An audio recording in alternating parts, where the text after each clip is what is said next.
pessoal tá entrando agora na live. Olá, boa noite.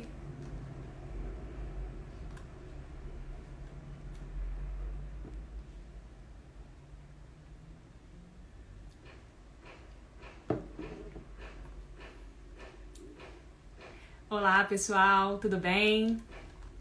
Estamos começando agora mais uma live do Coninter, a última live aqui da nossa série, porque o Coninter já vai começar, vocês já estão sabendo, né? O Coninter vai acontecer do dia 17 ao dia 19 de novembro. São 3 dias de muito trabalho, muita pesquisa. Olá!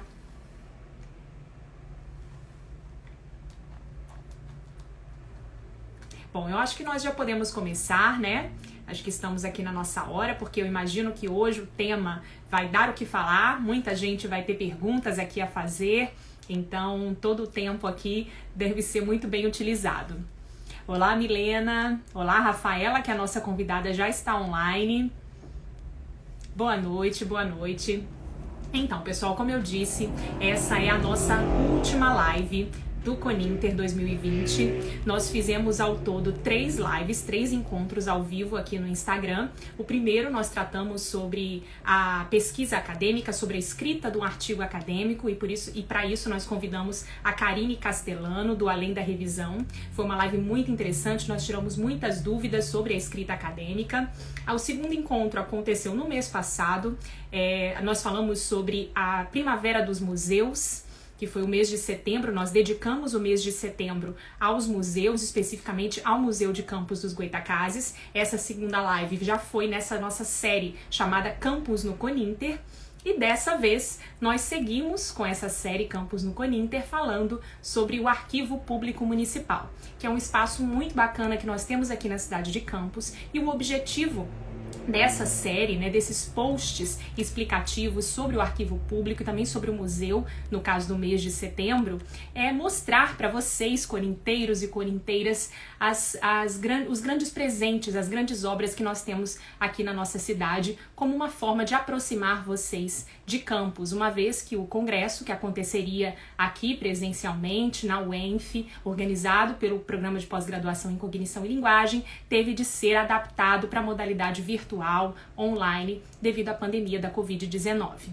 Então, para esta live aqui, nós vamos tratar, como eu disse, do Arquivo Público Municipal de Campos. Esse espaço riquíssimo, com grande potencial de pesquisa e que nesse momento também, devido à pandemia, está fechado, mas muitos projetos vêm acontecendo também de forma online. Ao longo desse mês de outubro, nós tratamos do arquivo público em muitos posts aqui no nosso Instagram do Coninter. Nós falamos sobre o prédio, sobre o local onde ele está situado, que é no solar do colégio, um prédio da época dos jesuítas ainda. Nós falamos sobre a restauração de documentos históricos, um trabalho que acontece lá, um trabalho muito bacana. Nós também fizemos um post, um vídeo com a Rafaela, que eu já vou chamar, falando um pouco sobre esse trabalho. Nós também falamos sobre o monitor campista. Enfim, todo esse conteúdo está aqui no nosso feed do Instagram. Se vocês tiverem curiosidade para conhecer, vocês têm acesso a esse material. E hoje nós vamos conversar ao vivo com a Rafaela e tirar todas as dúvidas que a gente pode ter a respeito desse espaço, desse trabalho que acontece no Arquivo Público Municipal de Campos. E para isso, eu vou chamar aqui a Rafaela. Peraí, que ela já enviou a solicitação. Vamos lá. Ela está entrando. Olá, Rafaela, tudo bem? Olá, gente. Boa noite, tudo bem? Boa noite, tudo bem? Rafaela, gente, ela é historiadora e diretora do Arquivo Público Municipal aqui de Campos. Tudo bem, Rafaela? Eu quero que você se apresente aqui pra gente, fale um pouco sobre você, sobre o trabalho que você desenvolve lá no arquivo, sobre as suas pesquisas. Faz um resumo aí pra gente, por favor. Bom, muito. Primeiro, Uli, eu quero parabenizar a organização do Coninter, dizer que o arquivo nós fizemos um seminário de história regional e eu sei o quão difícil é organizar um evento virtual com, com as várias pessoas, né? Com os vários braços que a gente tem que falar. Eu sei que isso é muito difícil, então eu quero dar os parabéns a vocês. A organização, a divulgação que vocês estão fazendo para a cidade é algo... Eu sou suspeita para falar, porque quem me conhece sabe que eu sou muito bairrista, né? Eu sou provinciana, sou pé em campos mesmo, então eu acho muito bacana essa valorização que vocês fizeram como forma de apresentar a cidade, apresentar as riquezas históricas que a gente tem. Para quem não me conhece, eu sou historiadora, sou professora também, eu faço questão de apresentar as minhas duas profissões, porque é motivo de muito orgulho. E sou diretora do Arquivo Público, que é instalado, na verdade, desde a sua criação em 2001, no solar do colégio, que é o nosso edifício mais antigo de Campos. É um edifício construído em 1652. E aí, como eu sempre falo, pessoal, ali nós temos duas riquezas. O solar é uma riqueza imensa, é um patrimônio histórico inigualável, e o Arquivo Público, que tem uma documentação que guarda a memória de todo o norte, noroeste fluminense, que o documento mais antigo, inclusive é mais antigo até do que o próprio solar, é de 1649, com o laboratório de restauração. Estava agora mesmo respondendo a uma pessoa que chegou, veio morar em Campos e está perguntando onde faz esse tipo de trabalho. Então, eu fico muito feliz de poder falar. Lá no arquivo faz esse tipo de trabalho e aí é muito legal poder apresentar o arquivo para vocês. Muito bacana. Você acabou falando um pouquinho aqui sobre o que é o arquivo público, né? E é exatamente isso que a gente vai começar aqui na nossa live, né? Falando um pouquinho sobre o que é esse espaço. Nós sabemos que muita gente conhece já esse espaço, a gente sabe que também acontecem visitas de escolas, né? Muitos estudantes vão lá, estudantes universitários. Eu mesma, quando fiz letras, a minha turma fez uma visita ao arquivo público. Eu sei que muitas escolas municipais, escolas estaduais também fazem esse trabalho, mas muita gente não conhece o arquivo, né? Não sabe muito bem o que é, até por ele estar localizado numa área que é longe da área central, na verdade, né? Ele fica em Tocos, né? É um distrito aqui, um distrito não, uma localidade, né? Da cidade de Campos. Então, ele não está muito assim nos olhos das pessoas, então muita gente ainda não conhece. Então, eu gostaria que você falasse um pouquinho pra gente sobre o que é o arquivo público. E também tem uma pergunta. Como você disse, né? O arquivo público está situado, né, no solar do colégio, que é o edifício mais antigo da cidade. E eu queria saber, as pessoas vão no arquivo para ver os materiais que estão lá ou para conhecer o prédio? Fala um pouquinho para a gente sobre o arquivo e sobre o solar, por favor. Então, quando o arquivo foi criado em 2001, eu não sou daqui de Campos, eu sou de Niterói, mas estou aqui desde 2006 e eu falo que eu sou mais campista do que muitos campistas. Mas, à época, houve uma discussão se o arquivo deveria ou não ser instalado lá no solar do colégio. Inclusive, o solar passou por um período de abandono, gente, de depredação. Ele foi restaurado para ser escola de cinema da UENF, um projeto que era o sonho do Darcy Ribeiro, mas o Darcy ficou doente, depois veio a falecer, o projeto morreu junto com ele. E aí, um novo abandono, foram 10 anos de abandono ali na década de 90, até que na virada de 2001 para 2002, o arquivo ocupou o solar com uma parceria com a UENF, inclusive. A UENF é a grande mãe do arquivo. Foi uma parceria com a prefeitura, hoje pouco se fala disso. Sim. O prédio, inclusive, ele pertence à UENF. Ele é cedido à prefeitura. Eu não sabia disso. Prefeitura. Exatamente. E aí, como eu sempre falo, eu tenho uma opinião muito formada sobre isso. Se não fosse o arquivo, eu acho que o solar do colégio seria mais um exemplo de prédio histórico, de um grande patrimônio abandonado na nossa cidade, como é o solar dos Arizes, o solar da Baronesa, que já foi restaurado e está naquele estado que a gente sabe hoje, eu falo, me arrepio inteira. O solar da Baronesa, gente, ele passou por uma restauração fantástica. Ele tinha mobília, ele tinha tapeçaria, ele tinha tudo e foi tudo destruído. Foi tudo ou foi roubado ou foi destruído.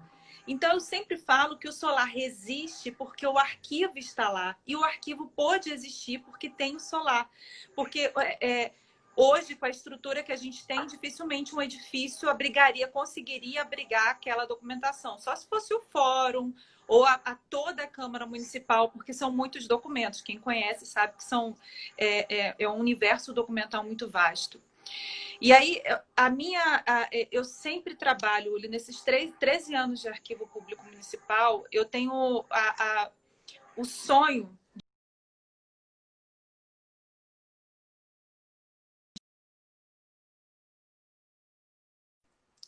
Acho que deu uma travadinha para vocês? Ou ficou tudo bem? Voltou, foi rapidinho, uma travadinha aqui tá. para mim, mas tudo bem. Eu Pode sempre continuar. falo, gente, que é muita pretensão nossa querer que todos os equipamentos culturais sejam centralizados. Os equipamentos culturais, eles têm que ser descentralizados para poder atender todo mundo. E você pensar, o edifício é de 1652. O que, na verdade, tem que ser melhorado na cidade é o sistema de transporte para a gente chegar lá, é a infraestrutura da cidade, são as informações turísticas. Então, toda essa infraestrutura, ou que não existe, ela tem que ser melhorada para que todos, o turista que vem de fora, mas também o campista conheça. E para isso, eu acho que o segredo é a educação patrimonial. É por isso que a gente tem o projeto de receber as escolas. A gente não precisaria receber escola no arquivo, porque o arquivo está lá com o seu trabalho arquivístico, de pesquisa documental, de restauração. Mas aquele trabalho feito com as crianças, os adolescentes, de educação patrimonial, é isso que cria esses laços de identidade, de valorização da memória, de construção da memória. Porque a memória, ela é uma construção histórica, afetiva, e eu acho que é isso que o arquivo vem tentando fazer, não só com o Solar, mas com a história de Campos. Quem nos visita sabe que a nossa abordagem é toda tentando fazer essa valorização, esse resgate de uma forma mais dinâmica, tendo a educação patrimonial como ferramenta. Perfeito, Rafaela, muito bacana, realmente esse trabalho de educação patrimonial é muito interessante, muito importante. Nós falamos sobre isso na nossa live sobre os museus, né? A Jaqueline Lima falou bastante sobre isso, o trabalho dela que ela desenvolve no pós-doutorado é justamente sobre isso, né? Então nós já tínhamos falado sobre a importância desse trabalho e é muito bacana nós reafirmarmos aqui também em relação ao arquivo público. Só um lembrete aqui, pessoal, se vocês tiverem alguma dúvida, por favor, deixem a sua pergunta aqui na caixinha de perguntas da live. Vocês podem deixar também como comentário, mas se deixarem na caixinha de perguntas, tem um sinalzinho de interrogação aqui, é mais fácil de encontrar, tá bom? Então, se vocês tiverem alguma dúvida, é só vocês colocarem aqui, tá bom? Então, Rafaela, você já falou aqui pra gente o que é o arquivo público, né? O que vocês fazem aí, tanto esse trabalho de arquivar mesmo a história da cidade, quanto da educação patrimonial e também da restauração de arquivos, né? E eu gostaria que você falasse um pouquinho sobre o potencial de pesquisa que pode ser feito ali nesse espaço. Eu sei que você tem uma pesquisa muito bacana sobre a Benta Pereira, não tem muito detalhes sobre ela, que se você puder falar um pouquinho sobre ela aqui também, e falar sobre o que as pessoas podem encontrar nesse espaço, né? Quando a gente visita o arquivo público de Campos, o que a gente encontra lá? E quanto aos pesquisadores também, o que pode ser feito ali? Qual é o potencial de pesquisa desse espaço? Eu sempre digo que a gente precisa, nós campistas, nós que aqui vivemos, na verdade, que estudamos na UENF, eu digo porque eu fiz mestrado na UENF, que estudamos na UF, nós precisamos nos apropriar mais da história, da documentação de Campos. E o arquivo é um universo, é por isso que eu reafirmo sempre que o arquivo é o principal equipamento cultural de Campos. Eu ontem estava conversando com uma amiga e ela falou assim, aconteceram uns problemas de iluminação lá, ela falou, Rafaela, mas é tanta dor de cabeça. Eu falei assim, mas o arquivo me deu tudo. E quando eu falo que o arquivo me deu tudo, é da minha carreira profissional. O meu mestrado foi integralmente feito com a documentação do arquivo, eu trabalhei com o negro do pós-abolição, escravidão e abolição. Eu faço doutorado hoje na UFES, na Federal do Espírito Santo, também utilizando a documentação do arquivo. Então, o documento mais antigo que a gente tem é de 1649, quando o Campos sequer era vila. Nós éramos um povoado. Isso significa que foram os primeiros habitantes daqui. O Alberto Lamego, certamente o principal historiador da nossa região, que escreveu A Terra Goitacá, ele dava conta da formação por esses homens, esses primeiros povoadores, esses pioneiros. O Alberto Lamego deu conta, no livro dele, A Terra Goitacá, de uma câmara que teria sido formada por esses homens, Uli. Só que a gente não encontrava o documento. Oficialmente, o documento que a gente encontrava, que era a data de aniversário oficial da cidade, era o 29 de maio de 1677. Quando o Visconde de Asseca criou a Vila de São Salvador. Tem aquele marco ali na Igreja de São Francisco, 29 de maio é nome de colégio. A outra data que a gente tem é o 28 de março, que é a elevação à condição de cidade. E aí a gente procurava esse documento de 1652, essa eleição que os homens da terra teriam feito, a revelia de qualquer autoridade, do governador do Rio de Janeiro, de qualquer donatário, de qualquer membro dos que tinham feito uma chamada escritura de composição. E aí nós recebemos um documento que foi doado ao arquivo, foi devolvido à municipalidade. Esse livro estava fora do Rio de Janeiro. E no interior desse livro, quando nós fomos restaurar esse livro, porque ele estava em péssimas condições, nós encontramos o tal documento. A gente diz que é a certidão de nascimento de Campos.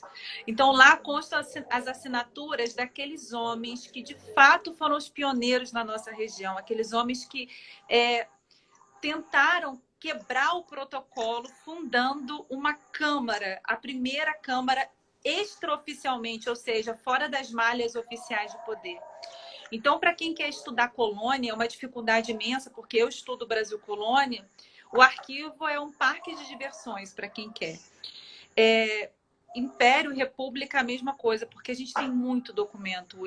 E é muito interessante que, às vezes, assim, São João da Barra fala sempre assim, nós perdemos toda a documentação numa enchente que aconteceu na década de 60, lá em São João da Barra.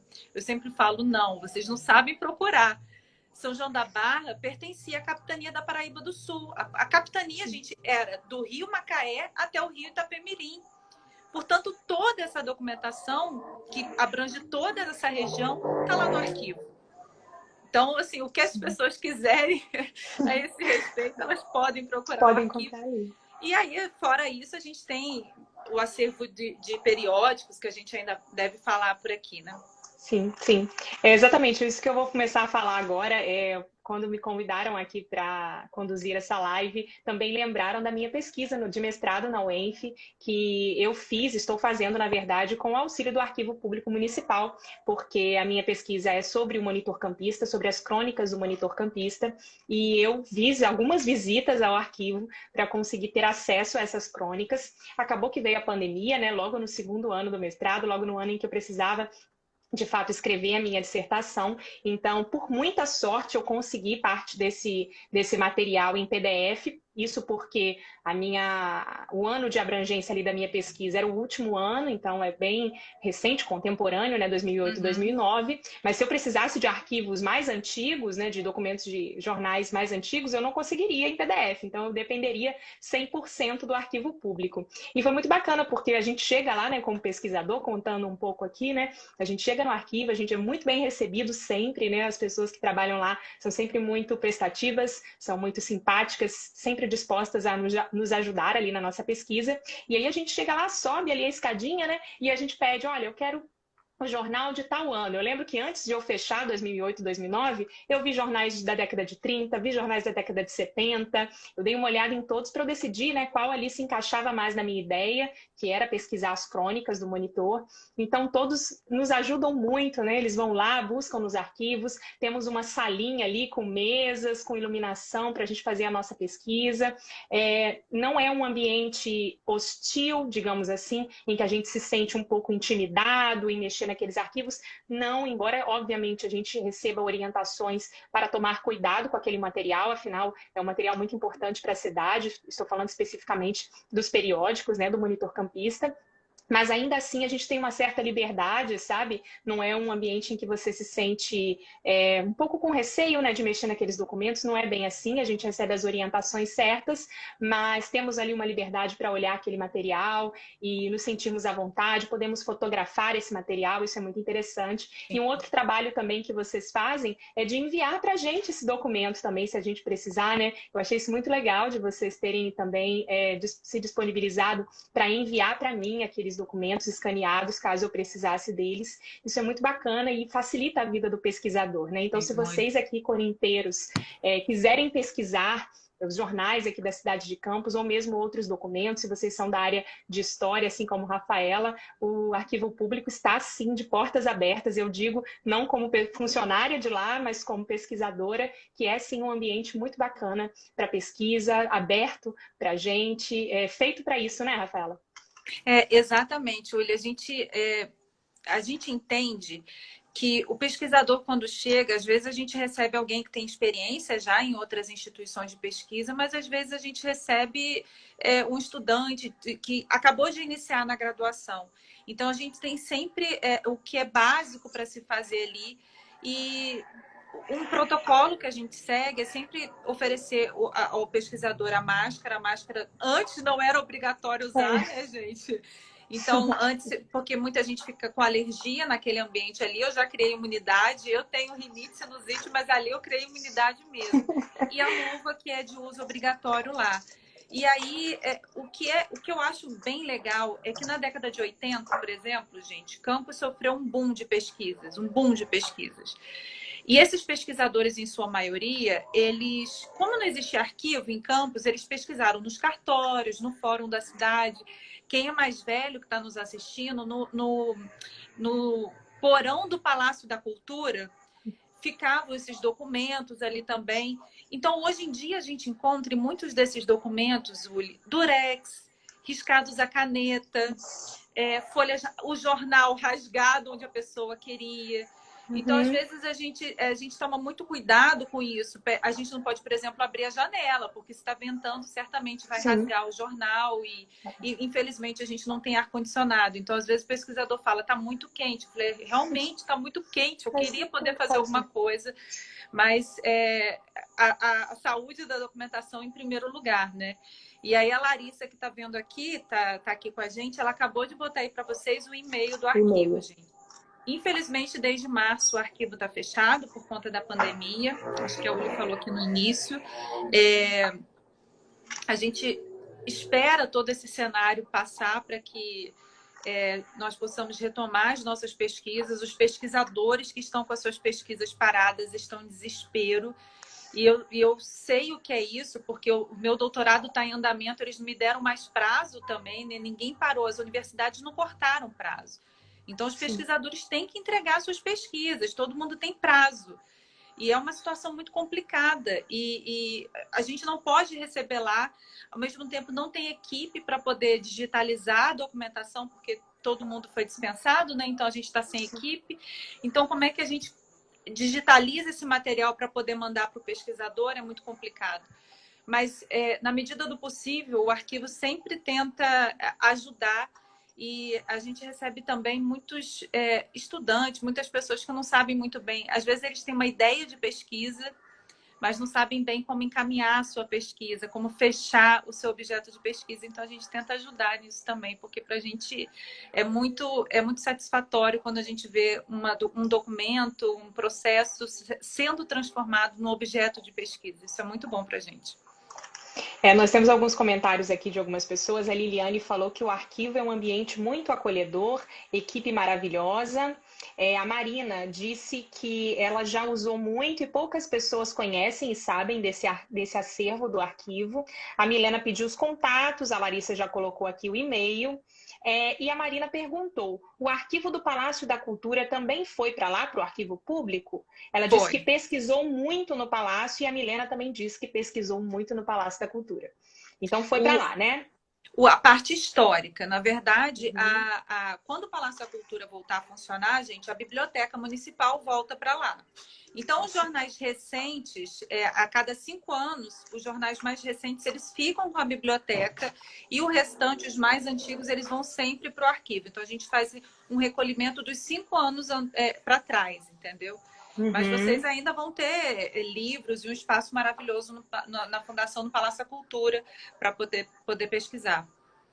Sim, eu falei um pouquinho aqui sobre a minha pesquisa do Monitor Campista. A gente sabe que o Monitor está lá, né? Que o Monitor é um jornal do século XIX ainda, para quem não sabe. Quando ele fechou, né, em 2009, ele era o terceiro jornal mais antigo do país. E esse acervo do Monitor Campista está lá no arquivo. Eu queria que a Rafaela falasse um pouquinho sobre o Monitor Campista para a gente. Esse acervo está completo lá, nós temos todas as edições do Monitor. Como é que funciona essa questão aí do Monitor Campista no arquivo público, Rafaela? Olha, o Monitor é o jornal, o periódico mais consultado dentre todos que nós temos. Nós temos um fundo chamado Jornais Campistas. Então, Folha do Comércio, a Notícia, o Diário, mas o Monitor é campeão. O arquivo já tinha, o próprio Arquivo Público Municipal já tinha um acervo do monitor campista. O monitor ele deixou de circular em alguns períodos, ele passou para outras mãos. Então, a gente teve que fazer um levantamento da história do monitor para compreender esses lapsos temporais, que às vezes o pesquisador chegava lá, não tinha.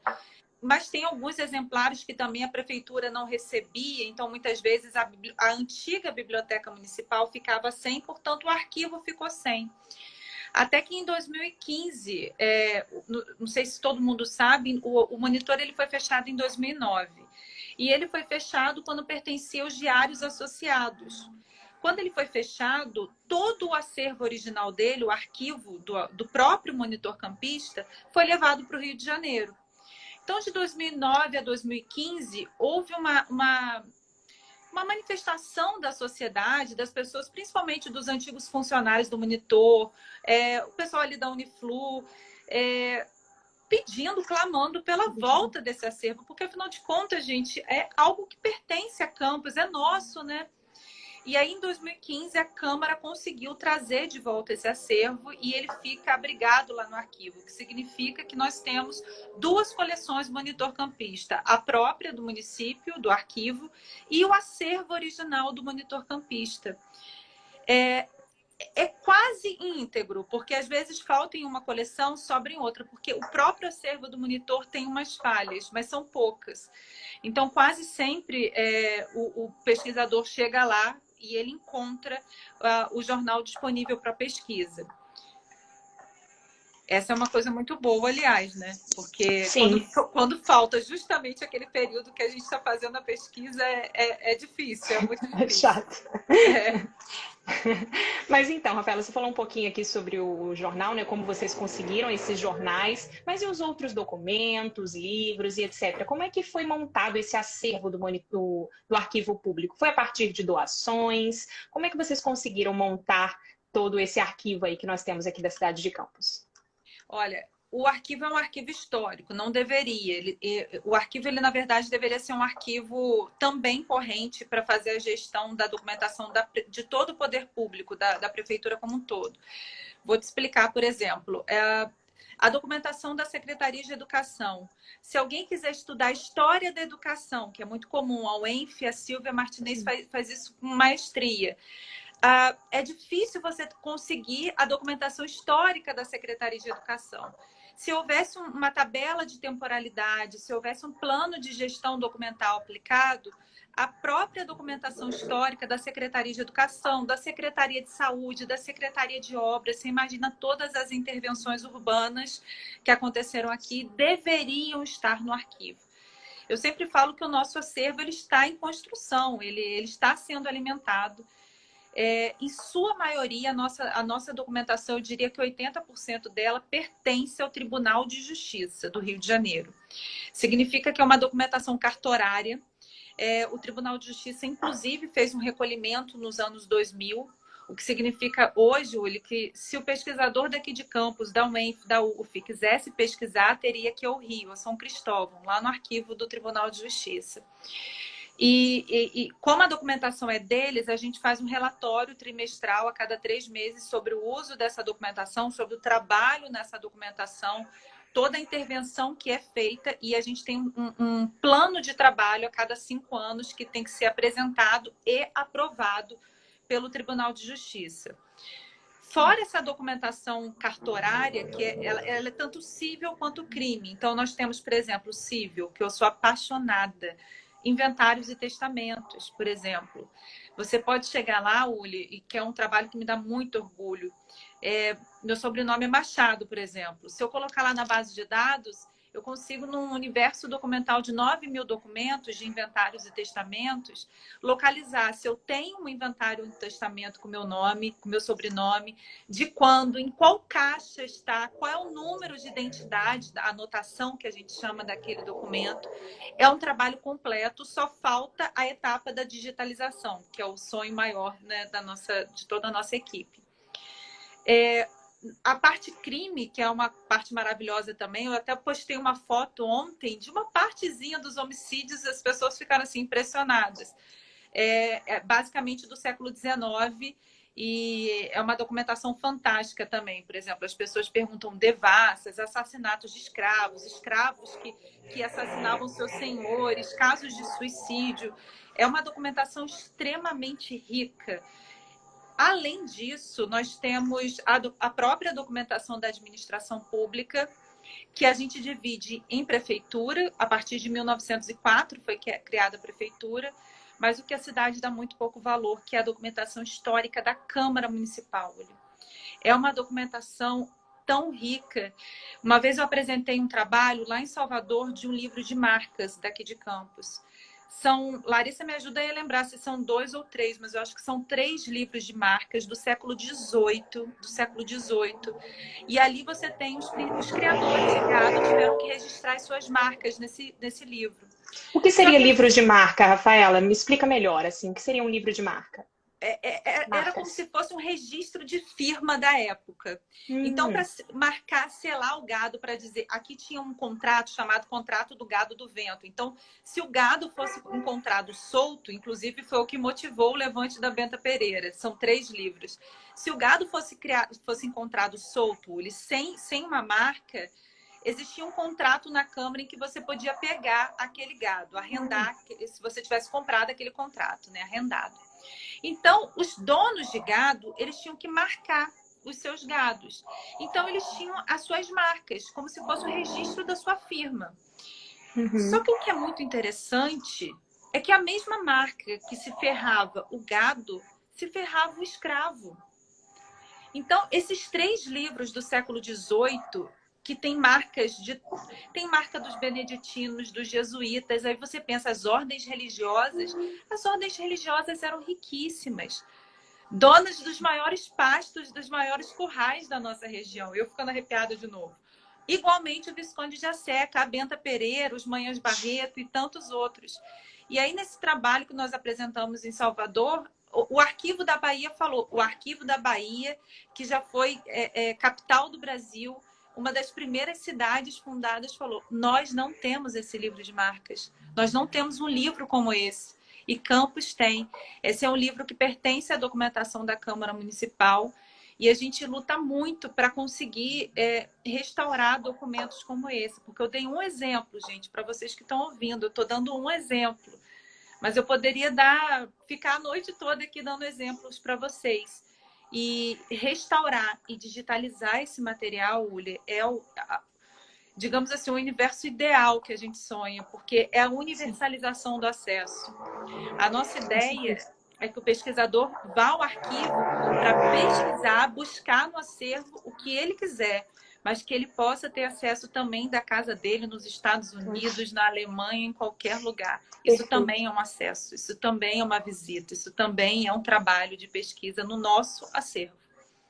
Com certeza, seria perfeito, né? Um mundo ideal mesmo, que as pessoas pudessem ter acesso a esses documentos né, de uma forma mais prática mesmo, das suas casas e etc, né? Mas eu imagino que seja um trabalho muito difícil mesmo, um trabalho de pessoal, né? Para poder fazer todo esse trabalho de conseguir digitalizar tudo isso. Você está me dizendo aqui que são muitos documentos, né? O André Pinto comentou aqui que ele viu muitos processos no Fórum de São João da Barra antes de irem para o Museu do Tribunal de Justiça. Ele disse que tirou cópias de alguns. Ele falou aqui. Ele também comentou Açu, local do gado do vento. Ele comentou aqui. Muito, André. Antes de você ler aí, o André lembrou do Açu. O Açu tá tão... todo mundo fala por conta do Porto do Açu. O Açu, Uli, foi um dos primeiros pontos de curral da nossa região. Os chamados 7 capitães, quando vieram fazer o reconhecimento da região em 1632, fundaram um curral ali no Açu. Então, é uma das primeiras áreas de ocupação da nossa região. Acabou não se desenvolvendo essa ocupação, mas, enfim, a gente tem um registro de que lá foi deixado um índio para fazer o processo de desenvolvimento daquela região, de ocupação, né, da região. Interessante, muito interessante. A Érica está elogiando aqui os organizadores do Coninter e também a Rafaela pelas preciosas informações sobre essa instituição, que é o nosso arquivo público, de muita relevância histórica para a nossa cidade, a Milena também. A Liliane Barreto disse que os primeiros exemplares do Monitor Campista serão restaurados, não é mesmo? É uma pergunta que ela está fazendo. É isso bem mesmo? lembrado, Liliane. A gente, há muito tempo, o arquivo ele vem buscando fazer a restauração dos 9 primeiros exemplares do Monitor Campista. E eu vou explicar por que os 9 primeiros, né, gente? O papel jornal, ele é um papel que é um papel de péssima qualidade, que ele foi feito, na verdade, para você ler, jogar fora, embalar fruta, né? Não utilizar mais, não ter um uso. Ele é praticamente descartável. No entanto, os 9 primeiros exemplares do Monitor Campista, de 1834 a 1846, eles são feitos de papel trapo. Papel trapo, às vezes papel trapo é ruim, né?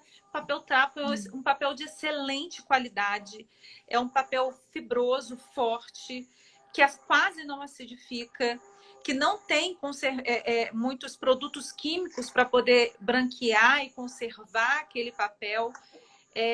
E é um tipo de suporte que a gente fala que é muito indicado passar pelo processo de restauração. Já os jornais, não. É um processo... Você pode fazer a restauração no jornal? Pode. Mas é um processo extremamente caro, porque a folha de jornal é muito fina, e a restauração teria que ser feita com metros e metros do papel japonês, que é o material que a gente usa na restauração. Agora, esses 9 primeiros exemplares, não. E como você falou em algum momento, o Monitor, quando foi encerrado, era o 3º jornal mais antigo do país em circulação. Hoje seria o 2º. E o que eu sempre falo, que a gente tem que aprender a valorizar o que é nosso, mas ampliando o nosso olhar, sabe, Uli? O Monitor Campista, ele é reflexo da história da imprensa no Brasil. É muito mais do que simplesmente o jornal de uma cidade do interior do Rio de Janeiro. A gente está falando sobre um dos jornais mais antigos do Brasil. A tipografia em que era feita, produzido o Monitor Campista, esse de 1834, ela foi montada logo no momento da chegada da família real no Brasil, quando houve a abertura da imprensa, porque antes as pessoas não podiam publicar no Brasil. Tudo vinha com autorização de Portugal. Então, a gente está falando dos primórdios da imprensa no país. Isso tem que ser muito valorizado. É por isso que eu digo que esse trabalho de restauração, o Monitor Campista, ele é um patrimônio da imprensa no Brasil, mais do que simplesmente a gente pensar é de Campos. Ele é do Brasil e é algo que tem que ser extremamente valorizado. Com certeza, com certeza.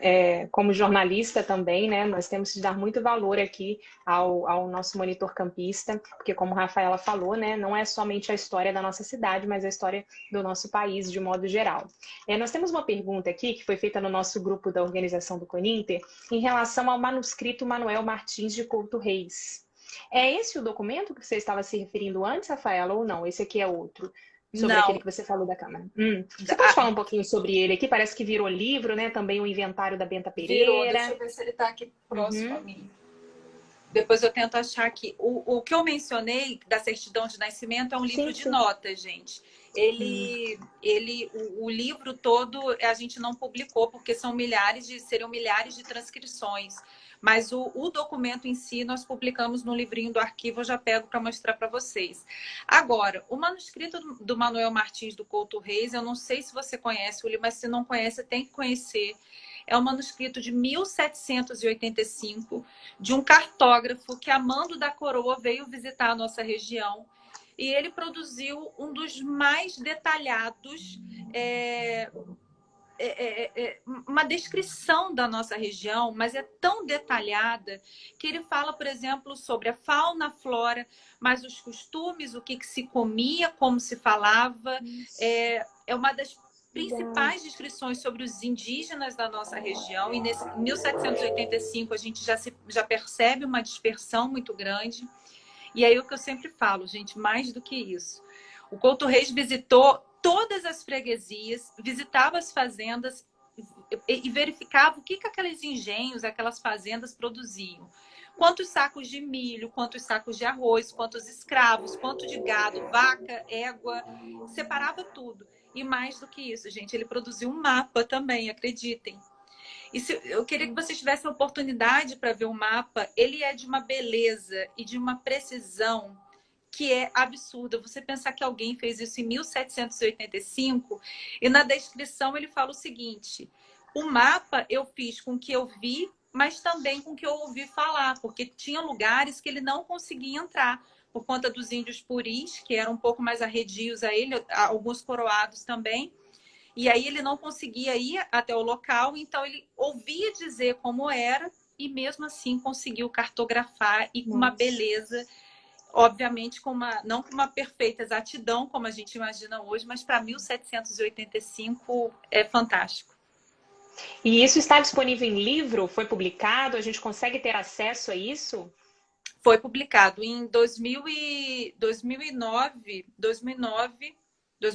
perdão, em 2011, nos 10 anos do arquivo, em parceria com o Arquivo Público do Estado do Rio de Janeiro, nós fizemos uma edição incrível, com toda a transcrição do relato do Couto Reis e uma edição facsimilar do mapa. O mapa ele foi feito em pele de carneiro e ele pertence a um particular hoje aqui em Campos, mas ele nos emprestou, nós fizemos a restauração, e a digitalização foi feita no Rio, porque tem que ser uma máquina fabulosa para conseguir fazer naquela qualidade. E aí o livro ele tem um encarte atrás que é justamente o mapa. Que legal. Então, quem quiser adquirir, gente, o arquivo ele tem, na verdade, uma associação cultural de amigos e nós temos uma lojinha virtual. Toda a renda que a gente arrecada, todo o valor arrecadado, ele é integralmente revertido para o arquivo. Aquela luva, aquela máscara que o pesquisador recebe quando chega, quem compra é a associação. A lâmpada da máquina de microfilme, essas coisas muito específicas que a prefeitura não licita e não tem como fornecer, quem compra, na verdade, é a associação. Então, o valor desses livros, da ecobag, da canequinha linda, vem da associação e da nossa venda online, porque agora a gente tem lojinha online. Nossa, Rafaela, muito interessante. Eu não sabia, assim, eu já tinha visto a canequinha, já tinha visto a ecobag, os livros, vocês também vendem alguns livros lá, né? Mas eu não sabia que vocês agora tinham essa lojinha virtual e que esse valor era revertido para o arquivo. É muito interessante a gente lembrar isso aqui também. O endereço da lojinha, qual é? Para a gente poder colocar aqui nos comentários também. Eu vou pedir para a Larissa colocar aí. Para a Larissa colocar, ótimo. Isso. Ela vai colocar aí para gente, que aí é bem legal, gente. E aí lá nós temos várias obras do arquivo. Deixa eu pegar aqui para vocês. Tem a Benta Pereira lá. Aquele que eu falei que nós publicamos, Uli, a certidão de nascimento de Campos, a transcrição do termo de posse de 1652, esse livrinho aqui, que desmistifica essa data de 29 de maio para dizer que a data real é essa de 52, 53. E as nossas publicações são sempre voltadas, isso é uma coisa bem importante, Uli, sempre voltadas para a tentativa de fazer com que professores possam trabalhar esses livros em sala de aula, para que eles tenham ferramentas para poder levar para os seus alunos. Então, por exemplo, o livro da Benta Pereira, ele foi pensado para ser um livro até mais atrativo, o formato dele. A lombadinha aqui tem a assinatura dela para visualmente ser charmoso, para despertar. A Larissa acabou de botar um endereço aí, gente, da nossa lojinha. Então, vocês podem entrar lá, ver, tem o Couto Reis, tem o Alberto Lamego, através da imprensa, que nós lançamos da Bienal do ano passado. É um livro fantástico, com artigos inéditos do Alberto Lamego. Sim. Nós temos aqui uma pergunta da Érica. Ela, voltando aqui no assunto do monitor campista, ela perguntou se o arquivo também está de posse das prensas e moldes da tipografia do monitor, e ela perguntou se isso é exposto ao público. Obviamente não agora, mas posteriormente, mesmo antes da pandemia. Vocês também têm esses materiais ou não? Infelizmente não, Érica, infelizmente não. A época, como eu falei, os diários associados tinham a propriedade de todo o jornal, então tudo isso foi desmontado. Em 2009, houve uma ampla campanha do Vitor Menezes, do Wellington, para a tentativa de manter esse jornal aqui em Campos. Uma notícia muito boa, gente, que eu vou contar para vocês, é que nós conseguimos, no início desse ano, quando ia começar assim, os trabalhos, mas quando começou a pandemia, existia uma história de que o título do monitor campista havia sido doado para a municipalidade, mas não existia um documento. E a gente procurava esse documento incessantemente. Em fevereiro ou março, eu não tenho certeza, nós conseguimos oficializar a doação do termo monitor campista para a municipalidade. Então, a ideia é que a gente retome o monitor campista como jornal escola, entendeu? Sim. E aí, olha eu me arrepiando de novo, gente, como jornal escola. Então, o maquinário, infelizmente, a gente não conseguiu recuperar até hoje, mas eu fico muito feliz de saber que a gente recuperou o título. Além do acervo, a gente recuperou o título. O título é nosso agora. Isso é muito bacana. Imagina, a gente, um monitor de volta, um jornal escola ainda. Nossa, seria E aí seria vai ser não, o segundo será, mais né? antigo, hein? O segundo. Na briga para ser o primeiro. Isso aí, com certeza. E um grande presente aqui para a cidade de Campos, né? Para os futuros jornalistas também. Para quem não sabe, a nossa cidade tem uma cultura muito grande aqui, muito forte, aliás, do jornalismo, né? Nós temos a nossa Associação de Imprensa Campista também, que é um trabalho muito bacana que a gente tem aqui na cidade. Uma história incrível, exatamente. Tem até uma colega que eu acho que está aqui online, que está fazendo uma pesquisa de mestrado sobre a Associação de Imprensa Campista também, legal. A Letícia Nunes. Pois é, minha colega lá no Terceira Via, jornalista também. E a gente aqui tem mais comentários. Eu tenho uma outra pergunta que eu estou guardando aqui, mas vamos ver a do pessoal aqui. André, novamente, falou sobre Couto Reis, né? Ele disse que acabou abrindo caminho com informações para naturalistas como Maximiliano e San Hilaire, em nossa região, acredito. Procede? Ele está perguntando se ele abriu esse caminho para outros naturalistas. André, por exemplo, o Saint-Hilaire, ele passou aqui em Campos em 1820. O manuscrito ele ainda não tinha tomado, ele não tinha sido publicado e ele foi produzido a mando do rei. Então, ele ainda não tinha tomado a proporção ou a publicidade que tomou depois. O Couto Reis, ele se instalou em Campos durante um tempo. A gente desconfia de uma estada dele mais prolongada em Morro do Coco, por incrível que pareça. Existe uma família que se chama Couto Reis, tem um sobrenome Couto Reis em Morro do Coco. E aí, André, a gente descobriu outros manuscritos dele no Rio de Janeiro do mesmo período. Então, eu desconfio que o manuscrito, o que a gente tem, ele foi encerrado em 1785, apresentado ao rei, mas o Couto Reis ainda continuou escrevendo e produzindo sobre a região. E aí, esses naturalistas que vêm e visitam a nossa região, que fazem descrições fantásticas também, Uli, sobre a cultura, os hábitos e tudo mais, eles vieram a posteriori e talvez não percebo tanto a influência. Entendi. Rafaela, você fez esse livro da Benta Pereira que você mostrou aí, eu já tive acesso a ele também lá no curso de letras. Esse livro foi você quem organizou? Você tem uma pesquisa sobre a Benta Pereira, né? Você pode contar um pouquinho aqui rapidamente, antes de nós fecharmos aqui a nossa live? Olha, eu falo que a Benta é um encontro de almas comigo. A Benta, ela tinha que acontecer. A documentação dela estava desaparecida há muitos e muitos anos, quase 100 anos. Estava num cofre que estava na Câmara Municipal. Esse cofre, alguém em algum momento quis abrir o cofre e chamou um chaveiro, abriu, encontrou a documentação dela. E isso foi em 2015. Desde 2006 eu buscava a documentação sobre Benta Pereira.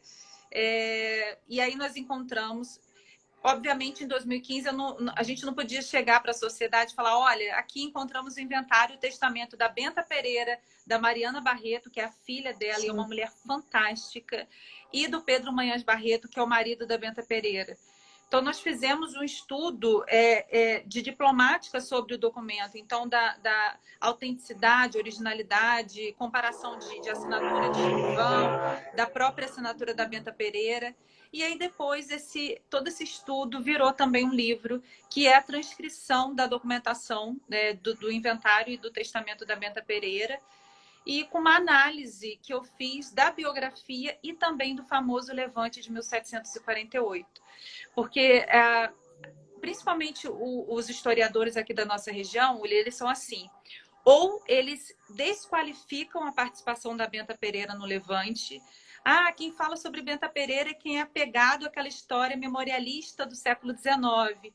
ou são aqueles que exaltam a figura mítica da Benta Pereira. Ah, uma mulher com 80 anos que, montada a cavalo, liderou o cerco à Câmara. Nenhuma coisa nem outra. Essa mulher no Brasil Colônia, com 80 anos, foi uma liderança política do Levante de 1748, que certamente é muito mais importante do que ter montado no cavalo. Eu tenho um sonho, né, que é ver o Levante de Benta Pereira, o Levante de 1748, em todos os livros didáticos do país, Uli, não só de Campos. Eu sou professora de sala de aula mesmo, e eu tenho que dar, por exemplo, Guerra dos Emboabas, Revolta de Beckman. E nenhuma dessas revoltas se compara à revolta de 1748, que aconteceu aqui na capitania da Paraíba do Sul, feita pelos da terra, como eu chamo, e que de tão importante acabou expulsando Donatário, que era um dos homens mais importantes de Portugal, expulsando porque a coroa portuguesa se viu obrigada a incorporar, a comprar essa capitania e torná-la uma capitania real. Ou seja, aquele levante, apesar de no primeiro momento ele ter sido debelado, eles foram presos, eles foram mandados para Angola, foram degredados. Logo depois, em 1752, ele sai vitorioso com o que queria, com a capitania sendo incorporada aos bens da coroa e não mais daquele donatário que tanto explorava, segundo eles, os seus bens e as suas pessoas. Então, é um levante que ainda há de estar em todos os livros didáticos do país. Assim seja. Estamos trabalhando para isso, né, Rafaela? É isso aí. Érica disse aqui que ela sempre que visita o arquivo, ela compra alguma obra ou um souvenir na loja presencial mesmo. A Liliane, que é jornalista, trabalhou no Monitor Campista, disse que tem muito orgulho de ter feito parte do Monitor Campista. E agora falta apenas 9 minutos para finalizarmos a nossa live. Eu queria falar um pouquinho na verdade, perguntar a Rafaela sobre o Valdir Pinto de Carvalho, porque o Monitor Campista, o Arquivo Público, aliás, ele tem um nome, né? Ele recebeu o nome do Valdir Pinto de Carvalho em 2001, né? Quando ele foi criado, quando foi inaugurado. E eu queria que, se você pudesse, né, Rafaela, falar um pouquinho sobre Valdir. Eu tive o prazer de conhecer 2 filhas dele, a Valnice, principalmente, que me recebeu na casa dela. O meu TCC... Ela é maravilhosa. O meu TCC do curso de letras foi, inclusive, sobre uma crônica do Valdir. Eu também já escrevi um artigo sobre outra crônica do Valdir. Ele foi um escritor autodidata aqui da cidade de Campos. Ele tem mais de 20 livros escritos, muitos deles disponíveis aqui na internet, na Biblioteca da Câmara. Então, eu queria que você falasse um pouquinho aqui sobre Valdir. Por que Valdir foi homenageado no Arquivo Público? Você tem essa informação para a gente, Rafaela?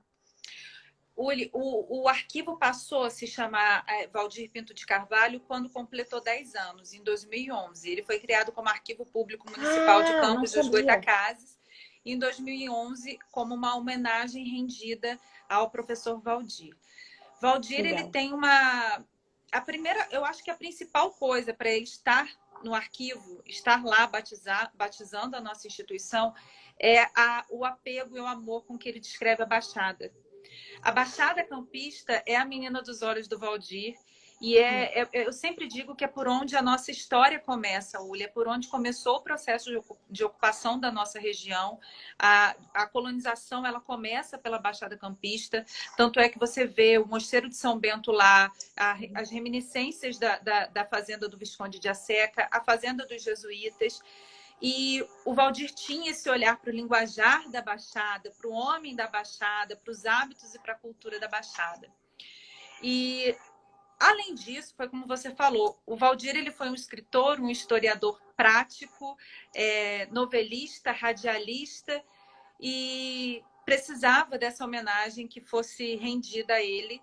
Em 2011, o arquivo passou a se chamar Valdir Pinto de Carvalho, e a Valnice, toda a família, inclusive na época a esposa dele ainda estava viva, doaram todo o acervo dele, as novelas originais, inclusive muitas manuscritas ou datilografadas, sabe? Aquelas máquinas de escrever. A máquina de escrever dele está com a gente. Sim. Fica em exposição na nossa recepção. Justamente por conta do entendimento que a gente tem de que todos esses historiadores que vieram antes, o Valdir, o Alberto Lamego, o Godofredo Tinoco, o Osório. São historiadores que deram as bases, Uli, para a gente avançar. Eu sempre digo que é impossível a gente construir qualquer frase sobre a história de Campos sem consultar o Valdir, o Alberto Lamego. E essas figuras, elas não podem ser desmerecidas, porque às vezes no meio acadêmico, você deve saber disso. Muitas vezes os professores dessas universidades olham para esses livros e dizem que eles são memorialistas e olham de uma forma a diminuir essas obras. Uhum. Pode ser uma obra memorialista, às vezes positivista, porque é reflexo do seu tempo. Mas são obras importantíssimas que não podem ser desqualificadas, que envolvem pesquisa, que envolvem um método da época e que principalmente envolve uma coleta incrível de documentos. Então, eu sou muito partidária da gente valorizar toda essa historiografia memorialista que veio antes da gente. Com certeza, Valdir, inclusive tem um livro, na verdade eu acho que é uma trilogia, né? Muito interessante, que é Gente que é Nome de Rua, que ele conta a história aqui das ruas de Campos, por que essas ruas têm esses nomes, né? Quem são essas pessoas? Isso é muito interessante. Você tem aí, Rafaela? Foi isso que você Ele buscou? é um pesquisador incrível. O que eu tenho dele aqui, que tá em mãos, é Campos depois do Centenário, também em três edições. Na nossa lojinha também tem. O volume 2, eu acho. Que é uma obra que ele começou a escrever para mostrar como é que era Campos depois de 1935, ou seja, depois de ter sido elevada à condição de cidade. E aí é fantástico o relato que ele faz. Você vê que é uma pessoa... Veja que ele não era um historiador, né? Ele não era um pesquisador, ele era um curioso, né? Um prático que se debruçava sobre os jornais, sobre o monitor campista. Olha aí, Liliane, o monitor campista trazendo, porque você vê como esses pesquisadores, como esses historiadores, eles buscavam nos jornais as informações que eles precisavam. Muito bacana. Falaram aqui que seus olhos brilham quando você fala sobre a Benta Pereira, Rafaela. Consigo disfarçar, não, gente. Edilane também elogiou aqui a nossa live. A Érica falou que ela tem a obra do Valdir, falou que foi uma excelente homenagem. Ela disse também que ela foi vizinha de Osório Peixoto. Eu também tenho um livro de Osório Peixoto aqui. Precisamos valorizar nossos conterrâneos, precursores da nossa historiografia. Bom, gente, faltam apenas 3 minutos para finalizarmos nossa live. Antes do Instagram cortar aqui a nossa transmissão, eu quero agradecer a Rafaela por ter tido essa disponibilidade, tanto de gravar os vídeos que estão excelentes, gente, estão aqui no feed do Coninter, e também por participar aqui da nossa live. A gente teve que mudar a data, né, seria na semana passada. Rafaela, muito disposta, aceitou mudar a data. Eu também te agradeço, Rafaela. E aí, diga aí suas palavras finais, por favor. Gente, olha, eu quero desejar sucesso a vocês no Coninter. Tenho certeza que será. O arquivo está... Infelizmente, eu não posso dizer de portas abertas completamente, porque a gente está de portas fechadas, mas o que a gente puder fazer, a gente com certeza está disposto a isso. Eu tenho terminado minhas lives, Uli, fazendo um apelo para as pessoas, no sentido de... Cada campista deve se apropriar do que é seu. Eu comecei falando sobre isso, eu quero terminar falando sobre isso. O arquivo, o museu, a biblioteca, as casas de cultura são bens, equipamentos culturais que pertencem a todos os campistas. Portanto, essa defesa ela tem que ser feita por todo mundo. A cultura vem sofrendo há muito tempo e nesse contexto de pandemia muito mais. É uma das primeiras áreas de corte, é uma das primeiras áreas que sofre, né? Então, é muito importante que todo mundo fique muito atento ao funcionamento desses lugares, à integridade desses lugares, desses edifícios e desses acervos. A gente precisa se apropriar, e quando eu digo a gente, somos nós enquanto sociedade, sabe? Desses bens e desses patrimônios que nós temos como um todo. Porque não adianta pensar que um grupo sozinho, eu, você, que a gente vai conseguir dar conta disso, que a gente vai conseguir salvar o museu, o Solar dos Arizes, porque a gente não vai. Se todos aqui não começarem a entender que é a coletividade, que é a pressão da coletividade, que de fato vai fazer diferença, a gente não vai conseguir. Então fica meu apelo. E quem quiser, tem lá o Instagram do arquivo, o Facebook do arquivo, YouTube do arquivo, a gente está com tudo agora. Perfeito. Entrem lá, curtam e se quiser, mandem comentários lá. Estamos sempre olhando tudo, tá, gente? Foi um prazer, obrigada. Perfeita colocação, Rafaela. A Érica falou aqui, resistiremos e resistiremos mesmo. Sigam então o Instagram do Arquivo Público, vejam o canal do YouTube, eu sei que vocês também estão fazendo algumas lives, um trabalho muito bacana também aqui online. E para finalizar, eu convido vocês a participar, a assistir às apresentações, às palestras e aos grupos de trabalho do CONINTER, que vai acontecer no dia 17, 18 e 19 de novembro, ou seja, daqui a pouco, gente. Está chegando aí a tão esperada data. É isso, um beijo para todos e a gente vai se ver aqui no Instagram do CONINTER. Tchau, Rafaela. Até a próxima. Tchau, gente. Beijo. Tchau, tchau. Beijo.